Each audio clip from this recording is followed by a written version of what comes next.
우리 기독교라고 할 때 그 기독인 바로 이제 예수 그리스도를 말합니다. 예수 그리스도를 믿는 종교죠. 그죠? 우리가 믿는 분은 예수 그리스도이십니다. 그래서 기독교라고 합니다. 혹은 그리스도교라고 합니다. 이 그리스도라고 하는 것은 직책의 이름입니다. 이제 문재인 대통령 할 때 그 대통령이 직책의 이름이잖아요, 그죠? 문재인은 이제 개인 이름이고, 그 다음에 그 사람이 대통령이 되었다 그 말이잖아요.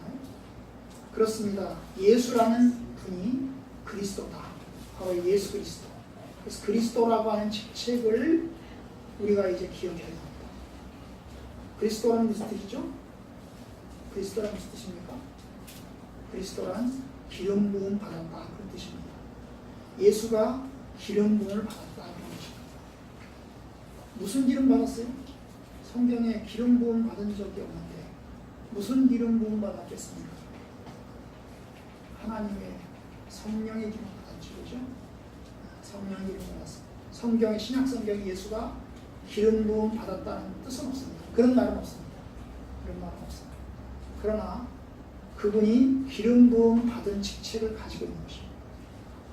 신약 성경에 보면 예수 그리스도 혹은 다른 말로 메시아라고 합니다. 메시아는 히브리어이고 그 다음에 이제 그리스도는 히라버입니다. 같은 뜻입니다. 둘 다 기름 부음 받았다 그런 뜻입니다. 메시아 구원자라는 뜻이거든요. 기름 부음 받았다. 그러면 기름 부음 받아서 기름 부음 받은 직책, 그 그리스도의 직책이 뭘까요? 구약 성경에 의하면 기름 부음 받는 직책은 세 가지가 있었습니다. 하나는 왕이었습니다. 왕이 되려고 하면 기름 부음을 받았습니다. 다윗이나 사울이나 왕이 될 때 기름을 부었습니다. 그래서 왕으로 취임을 했습니다. 선지자가 기름을 부었습니다. 하나님께서 선지자로 세우실 때 그 선지자에게 기름을 부었습니다. 제사장이 있습니다. 제사장 역시 기름 부음을 받았습니다. 그래서 이 3직, 왕과 제사장과 선지자, 이 세 가지 직분은 기름 부음을 통해서 임명을 했습니다. 임명을 했습니다. 왕은 무슨 일을 하는 거죠? 다스리는 일을 합니다. 통치하는 일을 합니다. 선지자는 무슨 일을 합니까? 선지자는 말씀을 통해서 하나님의 뜻을 가르칩니다. 하나님의 뜻이 무엇인지를 가르치는 것이 선지자입니다. 제사장은 무슨 일을 하나요? 제사장은 제사를 지냅니다. 백성들의 죄를 대신해서 하나님께 제사를 지내서 백성들의 죄를 하나님께서 용서하실 수 있도록 하는 것이 제사장의 직분입니다. 바로 이것을 이제 삼직이라고 합니다. 그런데 구약 성경에는 한 사람이 세 가지 직책을 동시에 가진 적이 없습니다. 왕이 제사장이 될 수 없습니다. 제사장이 왕이 된 적이 없습니다. 왜냐하면 왕은 유다 지파에서 나왔습니다. 제사장은 레위 지파에서 나왔습니다. 그래서 한 사람이 동시에 세 가지 직책을 가진 적이 없습니다. 물론 왕이 선지자가 될 수는 있습니다. 제사장이 선지자가 될 수는 있습니다. 두 가지 직분을 가질 수는 있습니다. 그러나 세 가지 직분을 동시에 가진 적이 없습니다. 그런데 바로 예수님께서는 세 가지 직분을 동시에 가졌습니다. 메시아라고 할 때 그 메시아는 세 가지 직분을 동시에 가진 것입니다. 그 옛날 우리나라 조선시대 혹은 신라시대 고대로 들어가면 고대에도 제사장이 있었고요. 우리나라를 이기지 말합니다. 제사장, 제사 드리는 사람이 있었고요. 그게 주로 누가 합니까? 무당이 하지요. 그 다음에 이제 선지자가 있어요. 선지자는 주로 뭐예요? 점쟁이죠. 점치는 사람. 그 다음에 왕이 있습니다. 한 사람이 세 가지 직분을 동시에 가진 적이 우리나라에도 없습니다. 그런데 주님께서는 세 가지 직분을 동시에 가지시는 메시아십니다. 그래서 이 메시아라는 것은 굉장히 중요하고 의미가 있는 겁니다. 하나님께서 하나님의 뜻을 이루는 지도자로 삼직을 주셨는데 그 삼직을 한 사람이 동시에 가지는 경우는 없습니다. 그런데 주님께서 그리스도에게 그 상직을 알아주셨어요. 그래서 그거를 메시아라고 하죠.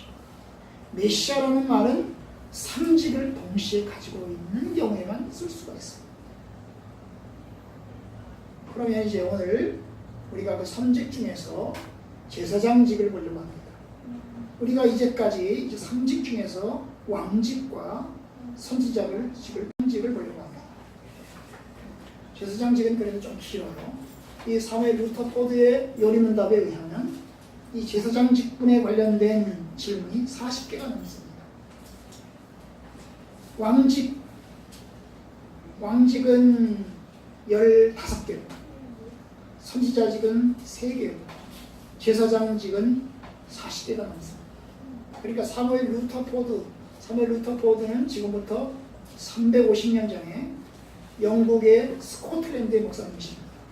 근데 이분이 우리 장로교단의 이제 교리인 웨스터민스터 소요리문답, 웨스트민스터 대유리문답, 웨스트민스터 신앙고백서를 기초하신 분입니다. 그만큼 중요하십니다. 그런데 이분이 사적으로 쓰시는 요리문답이 있는데 이 요리문답 가운데서 이제 우리가 보고 있는데, 그런데 40개가 넘는 내용을 이제 제사장직에다가 담았습니다. 결국 3가지 직분 중에서도 가장 중요한 직분이 뭐겠어요? 왕직, 선지자직, 제사장 직분 중에서 가장 중요한 직분은 무슨 직분이겠어요? 제사장 직분입니다. 왜 그럴까요? 예수님의 십자가의 죽으심과 부활이 바로 이제 제사장직을 의미하는 것입니다. 특별히 주님이 십자가에 못 박혀 죽으신 것이 제사장직을 의미하기 때문입니다. 그래서 우리는 이제 이 제사장직에 관련된 이야기들을 한 서너 차례에 걸쳐서 살펴보려고 합니다. 포커스는 예수님의 십자가의 죽으심에 포커스가 맞춰져 있습니다. 우리가 예수 그리스도를 왜 믿습니까? 그분이 메시아이신 것을 믿습니다. 그런데 그분이 메시아이신 것을 어떻게 수행했습니까? 그분이 십자가에 못 박혀 죽으셨습니다. 그가 우리를 위해서, 우리의 죄를 위해서 십자가에 못 박혀 죽으셨잖아요. 우리는 그걸 믿습니다. 우리가 왜 예수를 믿습니까? 우리가 예수를 믿고 구원받으려고 믿습니다. 우리는 조금 있으면 다 죽어요. 다 죽습니다. 건강한 사람도 죽고, 왕도 죽고, 거지도 죽고, 다 죽습니다. 어린아이도 죽고, 노인도 죽습니다. 다 죽습니다. 예수 믿는 이유가 뭡니까? 우리가 죽는데 구원받자 그 말입니다. 우리는 썩을 몸을 가지고 있습니다. 우리는 죄성을 가지고 있습니다. 하나님의 심판을 받을 수밖에 없습니다. 예수 그리스도를 믿는 이유는 하나님의 나라, 천국의 백성이 되기 위해서 믿는 거죠. 그렇다면 예수님의 죽으심은 가장 중요한 것입니다. 예수님의 가르치심도 있습니다. 서로 사랑하라. 너희들이 남에게 대접을 받고자 하면 너희들이 먼저 대접하라. 원수를 사랑하라. 그런 이야기들을 가르쳤어요. 그러나 예수님의 가르치신 그 선한 가르침, 도덕적인 가르침보다 훨씬 더 중요한 것이 십자가에 죽으신 것입니다. 사실 도덕적인 가르침은 간디도 하셨고, 그 도덕적인 가르침은 석가도 하고, 뭐 좋은 사람들 많이 있습니다. 그러나 여러분, 십자가에 보고 죽는 일은, 다른 사람을 대신해서 죽는 일은, 다른 사람을 구원하는 일은 오직 그리스도밖에 하실 수 없습니다. 바로 그런 점에서 우리 기독교는 예수 그리스도의 십자가의 죽으심을 가장 중심으로 놓는 교회. 그래서 어떤 교회는 십자가를 이제 강대상 앞에다가 걸어놓지 않습니까? 그러나 우리는 그렇게 하지 않더라도 십자가의 죽으심이 가장 중요한 것을 우리는 알고 있습니다. 바로 그런 것을 오늘 이제 살펴보려고 합니다. 자, 171번부터 옆에 이제 주보 옆에 보시면 있는데요. 문은 제가 읽고 답은 여러분이 읽습니다. 171번부터 오늘은 그 중에서 182번까지 간단하게 보려고 합니다. 이 내용 전체가 바로 이제 그리스도의 제사장직에 관련된 이야기들을 이제 그리고 있습니다. 171번 제가 먼저 읽습니다. 그리스도는 어떤 점에서 제사장인가? 우리를 위해 십자가에서 자신을 바치심과 우리를 위해 하나님 점에서이다. 네, 자 어떤 점에서 제사장이냐? 바로 십자가에서 자기를 바친 것, 바로 죽는 거죠, 그죠? 십자가에서 자기를 제물로 바친 것과 그리고 또한 우리를 탄원하는 점에서이다. 탄원한다는 말은 누구한테 하는 거예요? 하나님한테 하는 겁니다. 하나님, 비록 저 사람들이 죄인이지만 하나님 나를 봐서 내가 십자가에 죽었으니 하나님 저 사람들을 용서해 주십시오. 이렇게 우리를 위해서 하나님한테 탄원하는 것입니다. 바로 그런 점에서 바로 주님이 제사장이다. 그러니까 예수님이 십자가에 죽으셨고 그리고 하나님 앞에 자기 자신을 우리를 대신해서 탄원하고 계신 것입니다. 170임은 이러한 바치심에서 우리는 무엇을 배우는가? 그리스도의 희생이 어떻게 준비되었는지와 어떻게 제물로 드려졌는지이다. 네, 자 이제 우리가 제사장 집계에서 중요한 것이 자기 자신을 바친 거라고 했어요. 십자가에서 죽으시면서 자기를 바친 건데 우리가 이제 살펴볼 게 뭐냐면 어떻게 자기를 바치는 그 준비를 했느냐 하는 거하고 그 다음에 어떻게 자기를 바쳤냐 그거를 이제 우리가 보게 될 것이다 그 말입니다. 자, 173번 그리스도는 어떻게 자신을 준비하셨는가? 그는 우리 때문에 자신을 성결하게 하고 우리의 보증인으로 율법에 순종하셨고 이 생에서 많은 고난을 받으셨다. 네, 주님이 십자가에 못 박혀 죽기 전에 그분은 어떻게 자기 자신을 준비했냐고 말입니다. 그분은 자기 자신을 어떻게 준비했느냐? 그는 우리 때문에 자신을 성결하게 하고 왜냐하면 성결한 사람만이 자기를 바칠 수가 있거든요. 거짓된 사람은 바칠 수가 없어요. 더러운 사람은 바칠 수가 없어요.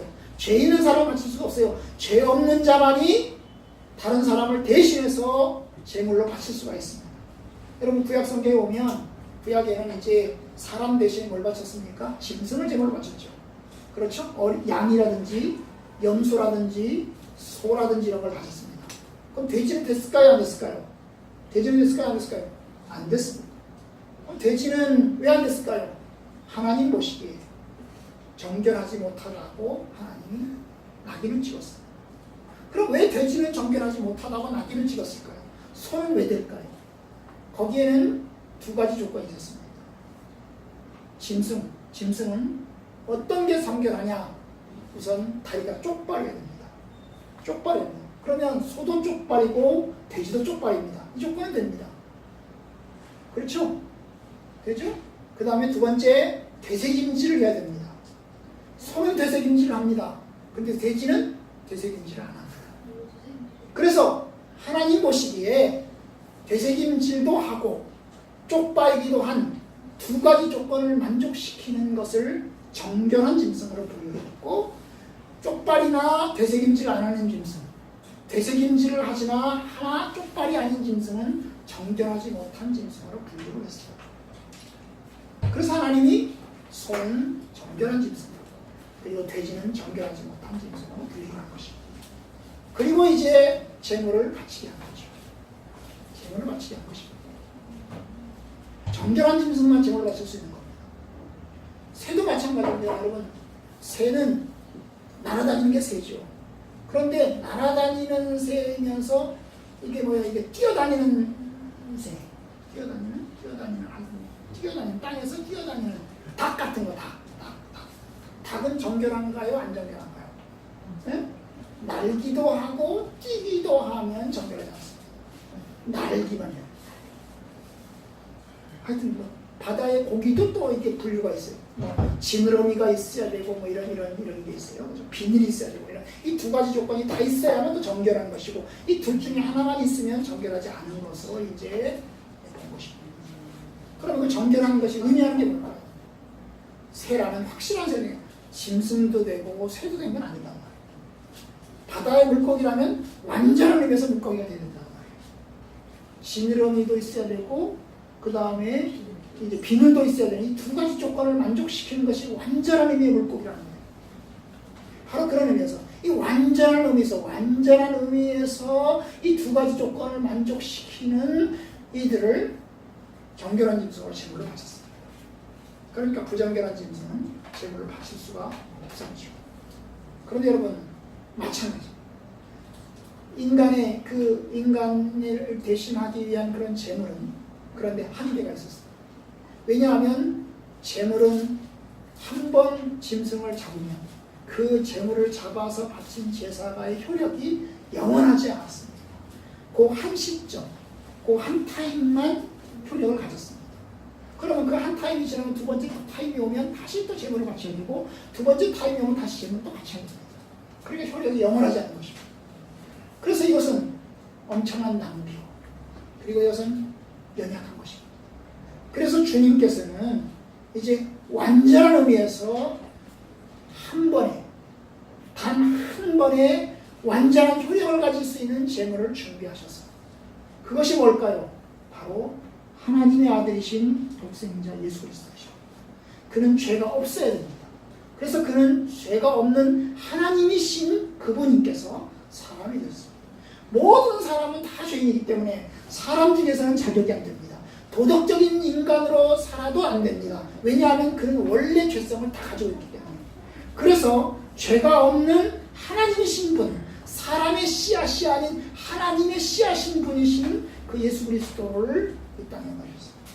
그리고 그러면 이 땅에 태어나서 죄가 없는 상태로 태어났죠. 그러나 죄를 지을 가능성이 있었어요.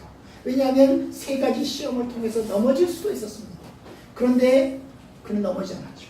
아담은 죄가 없는 상태에서 태어났습니다. 그런데 아담은 어떻게 했습니까? 시험에서 넘어졌습니다. 그래서 죄인이 되었습니다. 그런데 주님께서는 죄가 없는 상태에서 태어났고 시험을 이기셨습니다. 그리고 이제 자신을 성결하게 하셨습니다. 그리고 이제 그는 하나님의 뜻에 순종하게 되었고 그리고 이 세상에서 많은 고난을 겪었습니다. 우리하고 똑같은 고난을 겪었습니다. 그러면서 자기 자신을 준비를 했습니다. 바로 그 이야기인 것입니다. 어떻게 자신을 준비해야 되는가? 173은 그리스도의 순종은 언제 시작되는가? 생후 8일째 할례를 받으실 때이다. 네, 예수님께서 태어나자마자 순종이 시작됐다는 것입니다. 생후 8일째 될 때 그의 순종이 시작됐습니다. 무슨 순종을 했다고요? 8일째 되는 날 할례를 받았다. 이 할례라고 하는 일종의 이제 포경수술이죠. 일종의 남자아이들이 받는 이제 포경수술입니다. 이것은 태어나면 8일째 받도록 하나님께서 명령을 하셨습니다. 언제 명령하셨죠?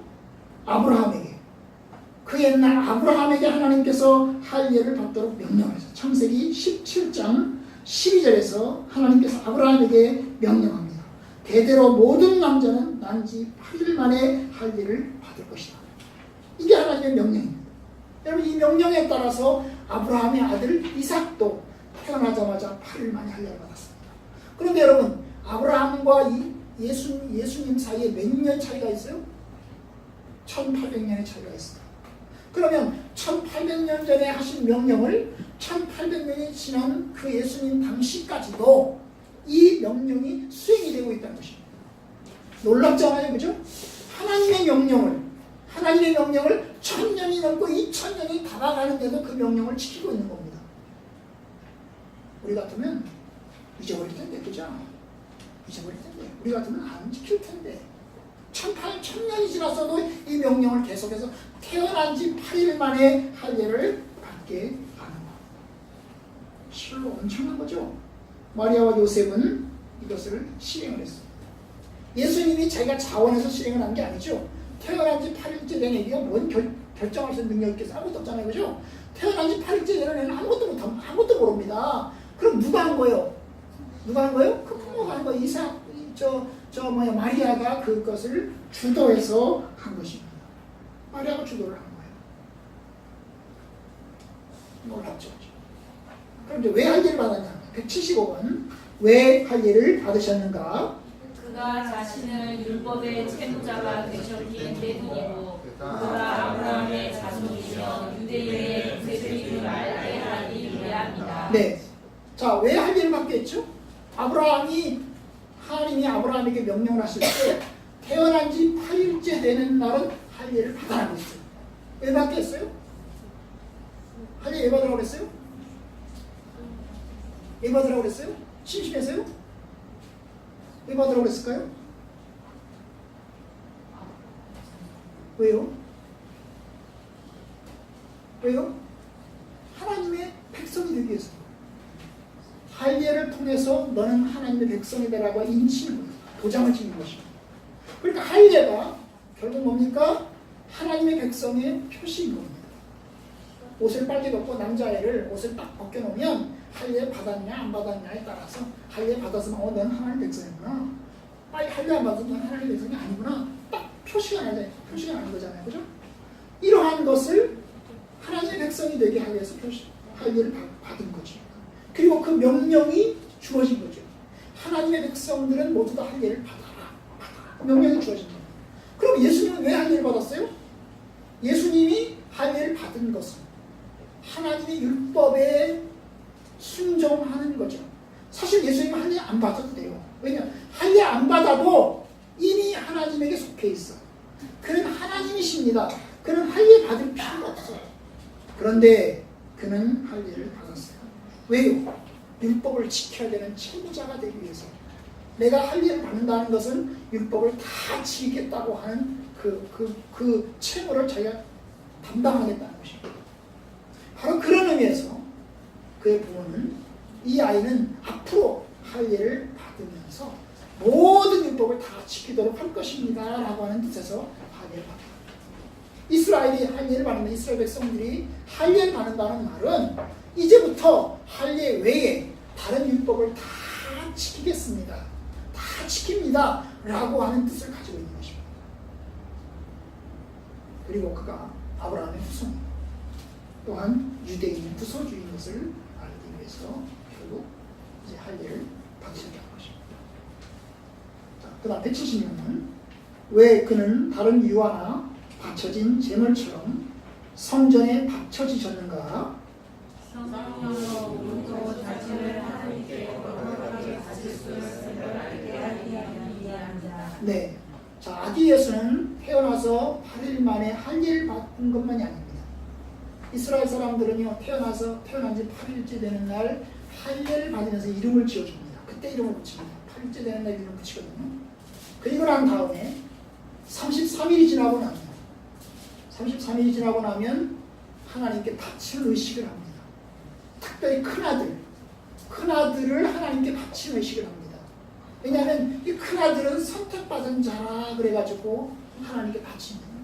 이스라엘 사람들이 이집트에서 살다가 이제 광야를 나와서 가나안 땅으로 들어왔잖아요. 근데 가나안 땅으로 나올 때 10가지 기적을 행하셨죠. 그 10가지 기적 중에서 10번째 기적이 뭐였어요? 양을 죽이는 거잖아요. 그 양을 죽여가지고 그 양의 피를 문설기에 바르고 그 다음에 양 고기를 먹는 거 있잖아요. 이걸 유월절이라고 하잖아요. 유월절. 그래서 양의 피를 보고서 천사가 지나갔잖아요. 양의 피를 바르지 않는 집은 들어가서 다 사람을 죽였잖아요. 장자 큰아들은 다 죽였어요. 그리고 난 다음에 하나님 이야기했어요. 장자 큰아들은 다 내 거다. 큰아들은 다 내 거다. 왜냐? 안 그러면 너희들 다 죽을 거다는 거야. 큰아들은 다 죽을 거라는 거야. 그러니까 큰아들은 다 내 거다. 그런 뜻에서 이제 하나님께서 큰아들은 하나님께 바치도록 했어요. 바친다고 해서 죽인다는 뜻도 아니고 바친다고 해서 그 사람을 제사장 만드는 것도 아닙니다. 그 대신에 어떻게 합니까? 제사장은 레위지파에서 정해져 있었기 때문에 이 레위지파의 1대1명과 레위지파 1명과 그 다음에 이 바쳐져야 되는 큰아들 장자와 1대1이잖아요. 1대1. 그 1대1의 한 명의 목숨값을 헌금하게 돼 있어. 헌금하게 돼 있어. 그래서 바친 의식을 하면서 목숨값을 헌금을 합니다. 내 아들이 원래는 죽어야 되는 건데 이집트의 백성들처럼 큰아들 장자들이 다 죽었는데 이스라엘 백성들도 큰아들은 다 죽어야 되는데 그 큰아들을 살려주는 대신 이 큰아들은 내 것이다. 내 거다. 하나님 거다. 그런 뜻에서 그 큰아들을 살려주는 대신 그 큰아들의 목숨값을 하나님께 성전에 바칩니다. 그럼 그 목숨값으로 제사장 한 명이 만들어지는 거예요. 제사장 한 명이 만들어지는 것입니다. 그러면 아기 예수는 어떻게 했어요? 아기 예수도 마찬가지입니다. 태어난 지 8일째 되는 날 할례를 받았고 그 다음에 33일 되는 날 그는 예루살렘에 올라가서 하나님께 바쳐졌습니다. 왜요? 마리아에게 있어서는 아기 예수가 큰아들이거든요. 인간적으로 큰아들이거든요.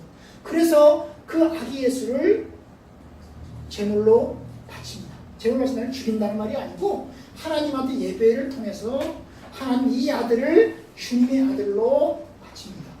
그러면서 바치는 의식을 행하고 그리고 그 대신에 이제 그 아들의 큰 아들의 목숨값을 성전에다가 내는 거죠. 성전에다 내는 거. 그 목숨값이 굉장히 비쌉니다. 비싸. 그런 의식을 행한 것입니다. 누가복음 2장 23절에 보면 그런 의식을 행한 것에 관한 이야기를 하고 있습니다. 그래서 이제 그 큰 아들을 하나님의 것으로 딱 도장을 찍은 거. 큰 아들은 하나님의 것이다. 여러분, 요게 이제 우리 어르신들, 우리나라 교회, 우리나라에 들어와서도 큰 아들은 하나님의 것이다. 하나님께 바친다. 이런 생각을 가지신 성도들이 계십니다. 그래서 이제 큰 아들은 주로 어떻게 만들어요? 성도들이 큰 아들 목사님을 만들어요. 우리의 큰 아들은 내가 하나님께 바칩니다. 내가 서원했습니다. 하나님이 큰 아들은 하나님의 겁니다. 그래서 내가 큰 아들은 하나님께 바칩니다. 이 사무엘과 한나가 마찬가지잖아요. 한나가 아기를 못 낳았잖아요. 그죠? 아기를 못 낳았어. 그런데 하나님께 기도를 하면 하나님 내게 아들을 주시면 이 아들을 내가 하나님께 바칩니다. 그래가지고 한나가 아기를 낳았어요. 아기를 낳으니까 그 아기를 어떻게 합니까? 아기가 졌을 때자마자 4살밖에 안 되는 어린 아기를 성전에다 갖다 바칩니다.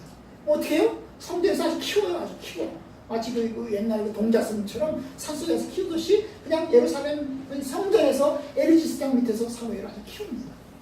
그리고 이제 엄마는 1년에 한 번씩 가서 갈 때마다 옷 만들어 갖다 입혀주고 이랬잖아요. 그죠? 바로 아기 예수도 마찬가지예요. 하나님께 바쳐갔어요. 하나님께 바쳐졌어요. 하나님의 것으로 낙인을 찍었습니다. 그런데 여러분, 이게 뭘 의미할까요? 바로 176번의 답처럼 우리도 우리 자신을 하나님께 바칠 수 있음을 알게 하겠습니다. 우리도 하나님께 우리 자신을 하나님께 바칠 수 있다. 예수님도 하나님에게 바쳐졌다면 우리도 하나님께 바쳐질 수 있다. 그죠? 그죠? 그래서 성경은 이야기합니다. 뭐라고 얘기합니까? 너희 몸을 거룩한 산제물로 바쳐라. 이것이 하나님의 뜻입니다. 그죠? 너희 몸을 하나님의 거룩한 제물로 바쳐라. 살아있는 제물로 바쳐라. 이건 모든 신자에게 주신 명령입니다. 예수님을 믿는 사람이라면, 예수 그리스도의 백성들이라면 모두 다 하나님께 자기 자신을 바쳐야 됩니다. 바친다고 해서 자기가 뭐 죽는다거나 뭐 이런 게 아니에요. 이런 게 아니에요. 살아있는 제물을 바치는 것이기 때문에 하나님께 바쳐서 하나님의 사람으로서 살아가는 것입니다. 이것이 이제 하나님의 뜻이라 그 말입니다. 자, 이겁니다. 그 다음에 177번 세례는 왜 받으셨나?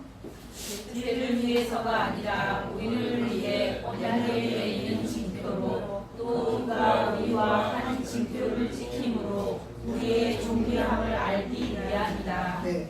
자, 세례는 왜 받았냐? 예수님이 세례 받았죠? 30살쯤 됐을 때 세례 받았어요. 그죠? 그럼 세례는 왜 받았어요? 세례는 원래 누가 받는 거예요? 죄인이 받는 거죠. 죄인이 자기 죄를 고백하고 세례 받는 것입니다. 신약에서 세례를 제일 먼저 준 사람이 누구예요? 세례 요한이죠. 그죠? 그럼 세례 요한이 어떤 사람들에게 세례를 줬습니까? 자기 죄를 고백하는 사람들에게 세례를 줬어요. 죄가 너희들에게 있다. 그러니 너희들이 회개하지 않으면 하나님의 심판을 받을 수밖에 없다. 그러니 너희들 회개하라. 이런 뜻에서 세례를 줬어요. 세례를 줬어요. 그러니 예수님이 세례 받을 필요가 없는데 그는 세례 받으셨죠. 왜요? 죄를 위해서가 아니라, 예수님 자신의 죄를 위해서가 아니라 우리들을 위해서 세례를 받으셨어요. 세례라고 하는 것은 하나님과 매이는 것입니다. 세례를 통해서 내가 하나님과 하나가 된 것입니다. 주님과 하나가 된 것입니다. 주님의 죽으심처럼 나도 죽고 주님의 살아나심처럼 나도 함께 사는 것입니다. 주님과 함께 죽고 주님과 함께 살기 위해서인 거죠. 바로 그런 의미에서 세례 언약에 매이는 징표로, 또한 그가 우리와 한 징표의 지킴으로, 같은 예수님도 세례받고 우리도 세례받고, 그래서 한 징표의 지킴으로 우리가 얼마나 존귀한지 알기 위해서 그가 세례를 받았어요. 우리의 모범이죠. 우리 첫 번째 모델이십니다. 바로 그것입니다. 자, 178번 우리를 위해서 그가 받은 고난은 무엇인가? 하나님의 택하심, 요람에서 목숨을 부지한 사탄에게 시험받음, 세상의 미움을 받음이다. 네, 예수님이 어떤 고난을 받았냐? 가난하게 태어나셨다. 우리들처럼 가난하게 태어나셨다. 그럼 난 가난하게 안 태어나는데요? 예수님 나와 다르네요? 여러분, 인간이라는 게 가난한 겁니다. 인간이라는 게 원래 가난한 거예요. 하나님 앞에서는 인간이 가난한 거예요. 이건희가 우리가 볼 때는 부자이지만 하나님 볼 때는 가난한 거예요. 하나님은 모든 걸 다 가지고 있어요. 근데 이건희가 가져가야 모든 걸 다 갖습니까? 100억 갖겠죠. 하나님 보시기엔 아무것도 아닙니다. 가난하게 태어나시고 가난하게 태어나시고 요람에서 목숨을 부지하고 태어나자마자 예수는 죽을 뻔했죠. 그렇죠? 헤로드 왕이 2살 이하의 남자에게 다 죽이라고 그러죠. 그죠? 메시아가 태어났다는 소식을 듣고 내 자리를 빼앗겼구나 싶어서 2살 이하의 어린아이들을 베들레헴 근처에 있는 어린아이를 다 죽이라고 하잖아요. 그죠? 그런데 여러분, 그 아기 예수 그 마리아에게 꿈에 나타나서 천사가 나타나서 빨리 도망가라고 이래가지고 결국 이집트로 도망을 가지 않습니까? 그죠? 그래서 이제 예수의 목숨이, 아기 예수의 목숨이 살아납니다. 그렇다가 헤롯 왕이 죽었다는 소식을 듣고 다시 이스라엘로 다시 돌아오죠. 그죠? 돌아옵니다. 그래도 돌아오면서 불안하니까 어디로 갑니까? 나사렛 동네로 들어가서 산속에 들어가서 아주 저 전라도 시골 촌구석에 들어가서 사는 것처럼 아주 산속 그 사람들도 알지 못하는 그런 시골 동네에 들어가서 숨어서 지내게 됩니다. 숨어서 지내게 됩니다. 죽을 뻔하고 어릴 때 죽을 뻔한 거죠. 거기다가 사탄에게 시험을 받았습니다. 그죠? 금식하면서 3가지 시험을 받으셨고 그리고 또한 세상의 미움을 받았습니다. 그죠? 세상의 미움을 받는 것이 세상의 모든 사람이 그를 다 미웠다는 게 아니고 사실 이 세상이라고 하는 이 스트럭처, 구조가 결국 예수를 미워해서 결국 십자가에 박혀 죽었죠. 정치 권력을 가진 자에 의해서 결국 죽임을 당했습니다. 종교 권력을 가진 자에 의해서 결국 죽임을 당했습니다. 그것을 세상이라고 하는 것입니다. 세상의 미움을 받았습니다. 그것이 그가 받은 고난입니다. 사실 그런 고난 받을 필요가 없습니다. 179번 왜 그는 고난을 받으셨나? 우리로 모든 환난에서 성경하게 하며 유혹하려 너희를 긍휼히 여기고 돕기 위함이다. 네, 그가 왜 고난 받았냐? 결국 우리로 저와 여러분들로 모든 고난에서 성결하게 하기 위함. 결국 우리를 대신해서 받은 고난이죠. 나의 고난을 보면서 너희들도 고난을 이겨라. 내가 고난을 이긴다. 내가 당한다. 너희들도 당할 것이다. 그러니 너희들도 이겨라. 그리고 위협 아래 놓인 우리를 긍휼히 여기고 돕기 위해서입니다. 성경은 말합니다. 그가 시험을 받아 고난을 당하셨은즉 시험 받는 자들을 능히 도우실 수 있습니다. 주님이 시험 받으셔서 그 시험을 이겼습니다. 그럼 이긴 자로서 이제 우리를 도우십니다. 우리가 시험에서 이길 수 있도록 도우십니다. 어떻게 해요? 그럼 우리는 이길 수 있어요? 우리가 주님께 나아가서 도와달라고, 우리를 도와달라고 호소하고 간청하면 주께서 우리를 도우십니다. 이것이 주님의 고난받으심과 그 고난의 의미입니다. 180번 그러나 그가 아팠다는 말씀을 읽은 적이 없는데 신약성경에 예수님이 아팠다, 병들었다 이런 기록이 없죠. 그죠? 기록이 없는데 그런 말씀을 읽은 적이 없는데 그는 우리를 위해서 모든 고난을 받으신 것은 아니지 않는가? 그가 아프지를 않았어도 그의 육신은 배고픔, 목마름, 피곤함, 상처, 징계로 괴로움과 고통을 받았다. 네, 인간은 생로병사, 태어나서 늙고 병들고 죽습니다. 삼중고를 받습니다. 늙고 병들고 죽습니다. 이 3가지는 우리가 다 공히 경험하는 것입니다. 그 중에서 죽는 것은 우리가 다 공유하죠. 늙는 것 경험합니다. 병드는 것 경험합니다. 그리고 죽는 것은 더더욱 경험합니다. 물론 일찍 죽는 사람도 있습니다. 젊어서 아파서 죽는 경우, 젊어서 사고로 죽는 경우, 늙는 것은 경험하지 않을 수 있습니다. 그러나 죽는 것은 다 경험합니다. 예수님은 몇 살에 죽었습니까? 예수님은 33살에 죽었습니다. 그는 나이 들어서 죽었나요? 젊어서 죽었죠. 33살이니까요. 그죠? 젊어서 죽었습니다. 그러나 어쨌든 그는 십자가에 못 박혀 죽으셨습니다. 그가 아팠다는 기록은 없는데, 병들었다는 기록은 없는데 아팠을 것입니다. 여러분 애기들 키우면서 애기들 안 아프나요? 아프죠. 애기들 아프죠. 우리도 이제 애들 이제 친자가 둘, 입양자가 둘, 4명 아닙니까? 그죠? 그러면 4명이 다 아팠어요. 큰애 열이 펄펄 끓어가지고요. 태어나서 얼마 되지 않았는데 열이 막 펄펄 끓어가지고 밤새 잠을 자지 못하고 하나님께 기도하면서, 그때는 돈도 없었어요. 그 당시에는 건강보험도 없었어요. 그죠? 의료보험, 전국민 의료보험도 없었어요. 그런 시절에 얼마나 하나님께 호소했는지 몰라요. 아, 지금은 뛰어가죠. 그죠? 응? 뛰어가죠. 그런데 그런 시절 겪었어요. 4명 중에서 1명도 안 아픈 적이 없어요. 다 아팠어요. 여러분 자녀도 마찬가지일 것입니다. 여러분 자녀도 다 한 번씩은 다 아팠을 것이라고요. 그것 때문에 병원 가고 병치레 하고 그러지 않았습니까? 그죠? 예수님 안 아팠을까요? 아팠습니다. 기록이 없을 뿐이죠. 기록이 없을 뿐이지 그가 아팠을 것입니다. 그뿐만 아니라 설사 그가 아프지 않았다고 해도, 설사 그가 감기도 안 걸리고 열병도 안 걸렸다 할지라도 그의 육신은 배고픔과 목마름과 피곤함과 상처와 징계, 괴로움과 고통을 받았습니다.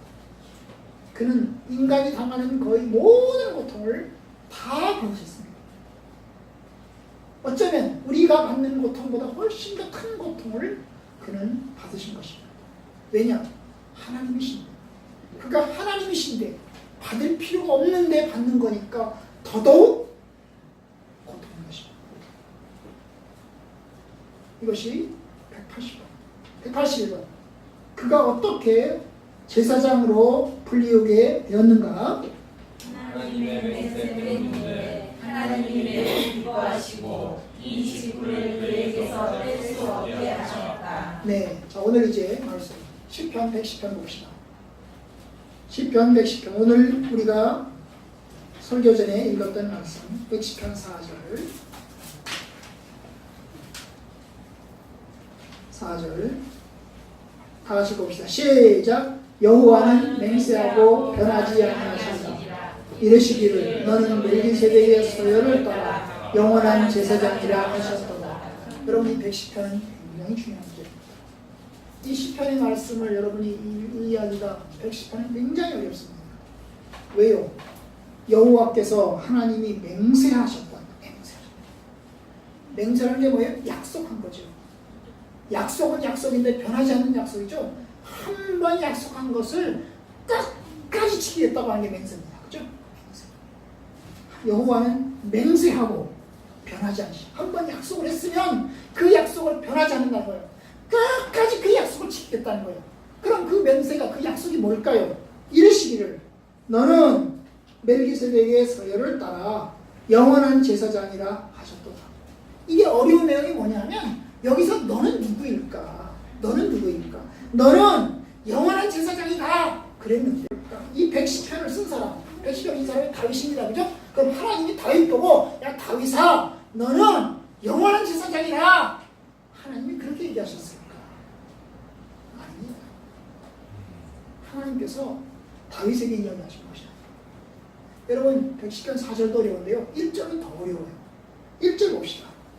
110편 1절 여호와께서 내 주에게 말씀하시기를 내가 네 원수들로 네 발판이 되게 하기까지 너는 내 오른쪽에 앉아있으라 하셨도다.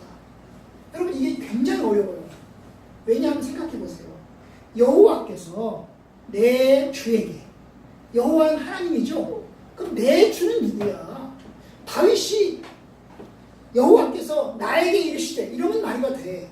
여호와께서 나에게 말씀하시기를 이러면 된다고. 왜냐면 그럼 다윗인 것이지.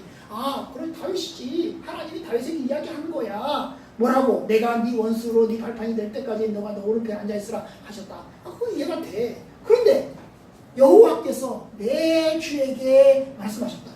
그럼 여기 내 주가 누구예요 대체? 여호와야? 아니죠. 여호와와 다른 분이죠. 그죠? 여호와와는 또 다른 주님이 있는 거야. 여호와 말고 또 다른 주님이 있는 거야. 그 또 다른 주님을 다윗은 생각하는 거야. 하나님께서 나의 주인에게, 다윗에게 하나님 주는 누구예요? 하나님밖에 없잖아요. 여호와 하나님밖에 없잖아요. 그런데 지금 다윗은 지금 여기서 여호와께서, 내가 섬기는 내가 주님이라고 알고 있는 그 주님께서, 여호와께서 나의 주님에게, 또 다른 주님에게 지금 이야기를 하고 있는 거예요. 이야기를 하고 있는 거예요. 그러니까 여러분 이 내주는 누굴까요? 이게 예언인 것이에요.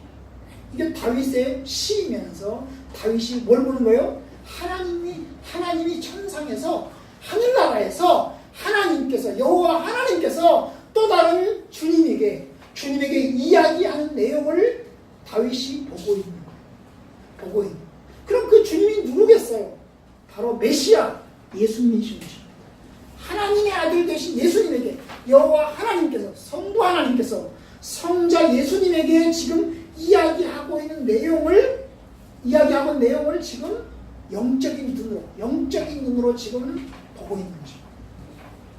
여호와께서 내 주에게 말씀하시기를, 내가 여호와입니다. 네 원수들을 해서 너의 원수를 너의 원수입니다. 이게 너는 다윗이 아니고 바로 내 주님 그 옆에 계신 그 분이 너의 원수들로 너의 발판이라는 게 뭐냐면 이게 모가지를 적장의 모가지를 이렇게 발로 탁 밟아가지고 적장을 엎드리게 하고 그냥 이게 대장이 그냥 밟는 그걸, 이 발판이 되게 할 때까지 너는 내 오른쪽에 앉아 있어라. 바로 이 주님 보고 그 내 여호와 하나님께서 그 주님에게 너는 내 오른쪽에 앉아 있으라 얘기하는 거잖아요. 그럼 여기 내 오른쪽에 앉아 있는 그분이 누구겠어요? 하나님 보좌 우편에 앉으시는 분, 예수님의 이야기. 바로 그 내용을 환상 가운데서 지금 보고 있는 거예요. 그리고 이걸 110편이라고 쓴 겁니다.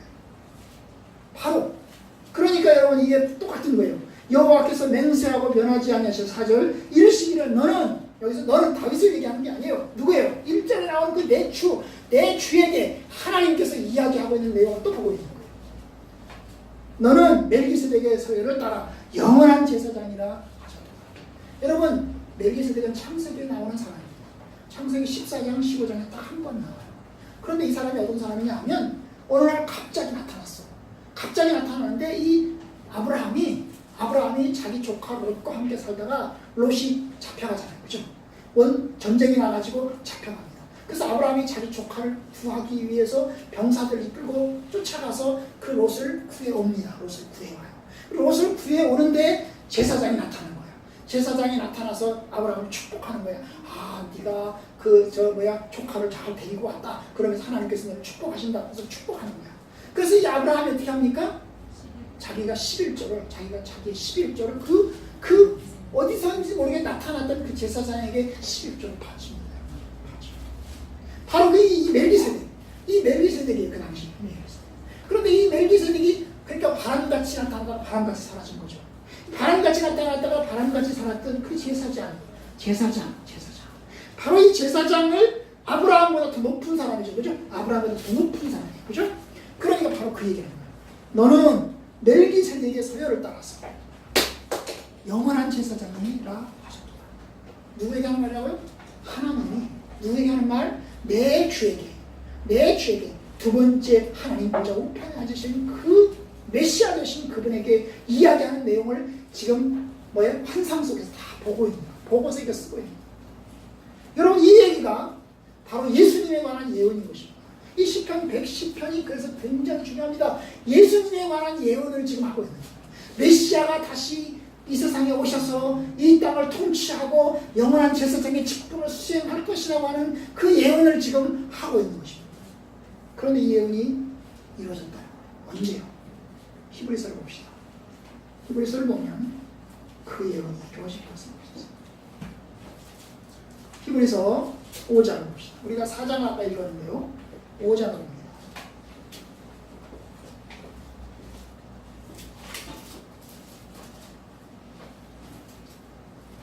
사장 5절, 5장 5절, 5장 5절 6절, 5장 5절과 6절 봅니다. 다 같이 읽어봅시다.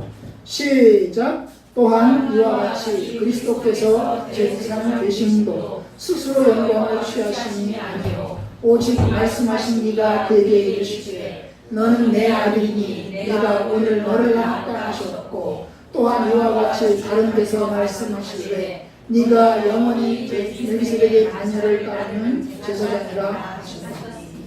결국 뭡니까? 예수님에게 결국 제사장이 되게 하셨다. 제사장은 제가 하고 싶어서 한 게 아닙니다. 하나님이 선택하셔야 하고 하나님이 부르셔야 하는데 예수님께서 하나님의 부르심에 따라서 멜기세덱의 선열을 따르는 반열을 따르는 제사장의 직분을 그가 가지게 되셨다는 것입니다. 결국 하나님의 맹세 때문이죠. 하나님의 창세기에서 하신 그 맹세, 시편에서 하신 그 맹세 때문에 결국 예수님을 제사장으로 삼았고 그래서 그 직분이 예수님에게 뛰어들지 못하도록 주님께서 딱 붙들고 계시다는 것입니다. 그것이 181번입니다. 그의 제사장 직분입니다. 자, 182번 마지막입니다. 우리를 위해서 그리스도께서 바치신 것이 무엇인가? 그의 성령의 능력으로 십자가에서 바치신 그의 생명이다. 네. 원래 제사장은 자기 몸을 바치는 게 아닙니다. 제사장은 짐승을 바치는 겁니다. 그죠? 짐승을 바쳐요. 그런데 예수님은 뭘 바쳤어요? 자기의 몸을 바쳤어요. 제물을 바치면 되는데 제물 대신 자기의 몸을 주님께서 바치신 것입니다. 십자가에서 바쳐주신 그의 생명, 자기 자신을 생명을 바치면서 영원한 제사장의 직분을 완성하십니다. 왜냐? 아까 말씀드렸죠. 제물은 그때뿐이야. 제물은 그때뿐이야. 짐승 제물은 그때뿐이야. 소도 양이든 다 그때뿐이야. 그럼 계속해서 드려야 돼. 계속해서 반복돼야 되는 거예요. 그러니까 완전하지 않은 거예요. 그래서 주님께서 자기 자신을 제물로 바치는 걸 통해서 십자가에서 죽는 것을 통해서 인간의 모든 죄를 다 끊어내고 그리고 완성시키는 그런 뜻을 가지고 있는 것입니다. 이제 말씀을 이제 맺겠습니다. 히브리서 4장 14절, 15절, 16절 오늘 아까 시작할 때 읽었던 그 내용을 보면서 말씀합시다. 다 같이 봅시다. 그러므로 시작. 그러므로 우리에게 큰 대제사장이 계시니 승천하시니 곧 하나님의 아들 예수시라. 우리가 믿는 도리를 굳게 잡을지어다. 우리에게 있는 대제사장은 우리의 연약함을 동정하지 못하실 리가 아니오. 모든 일에 우리와 똑같이 시험을 받으신 자로되 죄는 없으십니다. 그러므로 우리는 긍휼하심을 받고 때를 따라 돕는 은혜를 얻기 위하여 은혜의 보좌 앞에 담대히 나아갈 것입니다. 결국 우리에게 영원한 대사장 한 명, 예수님밖에 없다는 거예요. 그러니까 오직 예수를 믿어야 되고 오직 예수를 붙잡아야 되고 오직 예수님께 나가서 도움을 청하라 그 말이에요. 여러분, 예수님은 우리의 사정을 다 하십니다. 우리의 고난을 다 받으셨습니다. 그런 가운데서 주님 십자가에 죽으셨습니다. 우리의 죄를 대신하여 죽었고 우리의 모든 것을 대신하여 죽으셨습니다. 이제 우리는 주님께로 갑니다. 오직 주님을 의지합니다. 주님 바라봅니다. 그러면 주께서 우리를 죄에서 용서하시고 정결하게 하실 것입니다. 오직 예수 그리스도를 믿으시기 바랍니다. 우리 외에 믿을 분은 예수님밖에 없습니다. 다른 어떤 사람 없습니다. 저 인간 송창욱이도 믿을 것이 못됩니다. 신천재 이만희도 믿을 것이 못됩니다. 어떤 유명한 옥하는 목사도 믿을 것이 못됩니다. 홍정일 목사도 믿을 것이 못됩니다. 우리가 믿을 분은 오직 하나님밖에 없습니다. 하나님밖에 없습니다. 오직 예수 그리스도 외에는 없습니다. 그러니 예수 그리스도 믿으십시오. 저 보고 되는 게 아닙니다. 사람 보고 되는 게 아닙니다. 예수 그리스도 보고 되는 겁니다. 예수 그리스도를 믿고 신앙생활하는 겁니다. 우리가 믿는 주님, 자신의 피를 흘려서 우리를 구원하신 주님을 믿고 여러분이 그리스도만을 의지하시고